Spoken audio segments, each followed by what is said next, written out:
team and helped out the team and made it happen. You're just joining us on KRD. Tim Hardaway is here with us on the Don Haskins Show from the Three-Legged Monkey. Fortunately, Coach Haskins unable to make it tonight. He's a little under the weather. He's home resting and joined us at the start of the show. Tim, I'm getting a lot of questions for you, and here's a good one. During your early years at UTEP, freshman, sophomore years, how did you feel when Coach Haskins took you out for making a turnover or taking a bad shot? And what did he tell you when you're on the bench? Well, I know why he took me out. But,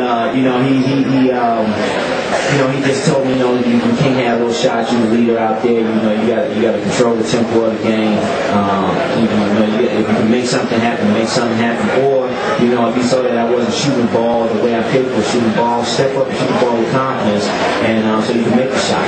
But, he's always encouraging. He's never negative. A lot of people think that coaches, when they yell at you, it's positive yelling. It's not negative yelling. It's positive yelling. And you got to understand the message. And I understood the message every time.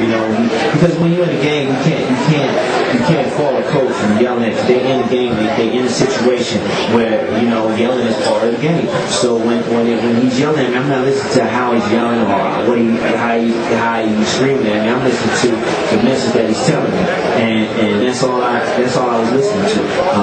It may seem like it was negative, but to me it wasn't negative. It was just criticism that was positive for me.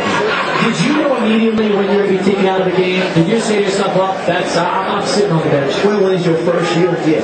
When it's your first year, I knew that when I was being taken out the game, and I knew that when I made a mistake, and when he was kind of upset with me. But that's just a learning experience. It's a learning experience. I learned each year, especially the first year. After the first year, I kind of knew exactly, what he wanted out of me. All right. Another question for you, Tim. I remember one of the best plays in the Don Haskins Center. UTEP BYU. BYU rebounded the ball and ran down the court. And about 2 or 3 BYU players against you. The result, you took the ball away from them. Great play. Now, this comes from Lupe. And you know what? I think that's the funny thing is that remember the big games, the UTEP BYU games. Now, I'm sure there was enough plays in your career where it's hard to pinpoint one. But just goes to show you what fan, remember you taking it away when 2 or 3 guys were going up against you. Yeah, it was just a thing that we used to work on in practice that, a 3-on-1 or a 2-on-1. It's just, you just have to fake and try to outguess the offense. And that's what I used to do. If you get it close to the basket, and if it's a 3-on-1, you're going to lay it up on the point guard. On the center, maybe you might have problems. For the point guard, 9 times out of 10, you're going to lay it up. But that 10th time, I got a deflection and took the ball away from him because I faked the offensive guy out, man, make a bad play. My favorite UTEP BYU moment was when the big fight took place. Ken Lockhart went crazy, threw punches at everybody in the building. I'm happy you didn't get decked. No, I wasn't there. I wasn't there. That was before me. That was before me. Okay. So you came in the but I saw it. You came in the 85, 86 season. That was your freshman year. Right, that was my freshman year.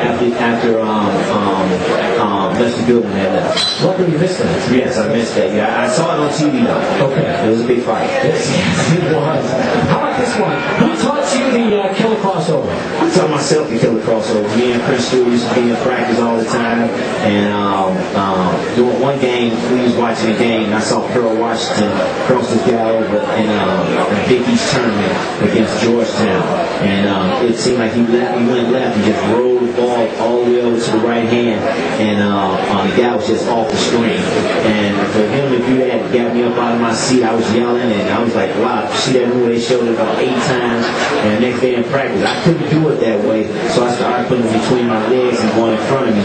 And it was easier for me that way. And that's when the crossover developed and started getting the crossover grip. So here's the follow-up question. How's the killer crossover doing nowadays? Oh, it's real slow.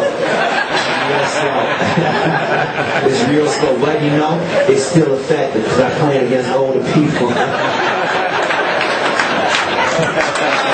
Tim Hardaway joining us here on the Don Haskins Show as we continue. All right. Other interesting questions. This one comes from Peter Ritchie. Peter Ritchie. Did you and Antonio have a lot of fun at Finley Field at Diablo games? Oh yeah, we had too much fun. I can't explain to you all, and all that type of stuff. We had a lot of fun. Yeah, we had a lot of fun there. We had a lot of fun. All right, well, that's all I like to say. Yeah, that's good too. Here's another fan. He was at the UTEP LSU game in the NCAA tournament. How did it feel to school Chris Jackson that night when no one gave the Miners a chance? Well, it was great, but I used to play against Isaiah Thomas and Doc Rivers and those type of guys when I was in college, when they was in the NBA. So, Chris Jackson was just for my practice for I'm just joking. But no, I used to play against Isaiah, but it was great just being on TV, and when guys that was supposed to have been better than me, I always wanted that per se better than me in college because they got all they was on TV a lot and Dick Vitale saw them a lot. But I just wanted to show them that they was missing something in El Paso, and I wanted to show them that I'm one of the guards to be reckoned with and that they should be talking about. I'm curious about your off seasons in Chicago, because I was told that as a Chicago street ball legend as you are, that during your off season you played against Jordan, you played against all these NBA players while you were still at UTEP, and that really helped elevate your game during the off season. Right. He played, like I said, he played against Isaiah Thomas, Michael Jordan, Terry Cummings, Doc Rivers, Craig Hodges. There was a lot of pros, Ricky Green, Maurice Cheeks.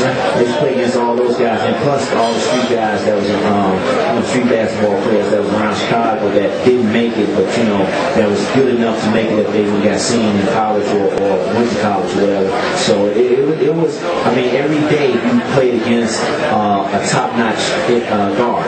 If he wasn't NBA, he should have been in the NBA, or he was school NBA basketball player. So it was every day I had fun. I learned a lot, and I brought it back to school and made it help me out.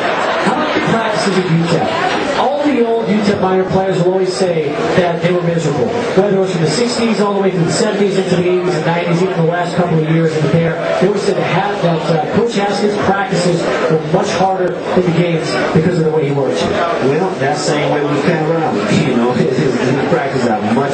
We rather play in the games than play in practice, because we knew in the games it was much easier playing against competition than playing against, because he took us through a hard practice. But you know what? That's good that you take these 2 hours so they can learn. They can also be prepared to go out there and play against anybody. And that's what we were. We was always prepared to play against anybody. We always had a great game strategy for anybody. So the only thing you had to do was just go out there and carry it out. That's what we did. We went out there and carried it out and made things happen. And that's why we was always able to win games that a lot of people didn't think that we should have won. Speaking of Pat Riley, did he ever discuss the 66 team with you and Coach Haskins when you played in Miami? Well, every time I brought it up, I brought it up one time and I saw in his eyes that he looked at me and was like, "Look, this is the last time you'll answer this question." So he let me answer the question, and that was it, and we don't even talk about it anymore. Just like that. Just like that. Hey, that's very sensitive, which it should be. By the way, you appeared in the bonus features on the Glory Road DVD. Yes. That's good. It comes on now. Does it really? Yeah, it comes on now. HBO. I've been checking it out. That's awesome. And so it was also on TNT. Yeah, TNT, yes. What were your thoughts? I never got your reaction about the movie itself. It's great. It tells the story, but it probably don't tell the whole story. But to get it out there and to make people understand what happened and how it happened, it's great. An interesting question. Did you ever learn any Spanish while you were in El Paso? I tried. Tequila. That's it. That's the only thing I know. Or C. That's good.